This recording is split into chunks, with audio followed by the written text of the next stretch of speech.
భారతదేశ ప్రజలమైన మేము భారతదేశమును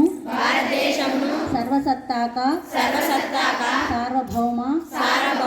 సామ్యవాద లౌకిక ప్రజాస్వామ్య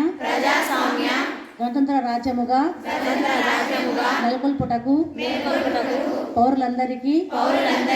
సామాజిక ఆర్థిక రాజకీయ న్యాయాన్ని భావ ప్రకటనను విశ్వాసము ధర్మము ఆరాధనలతో కూడిన స్వేచ్ఛ స్వాతంత్ర్యాలను అంతస్తులోను అవకాశములోను సమానత్వమును చేకూర్చుటకు అందరిలో వ్యక్తి గౌరవాన్ని సమగ్రతను తప్పక తీసుకొచ్చే సౌభ్రతత్వమును పెంపొందించుటకు సత్యనిష్టాపూర్వకంగా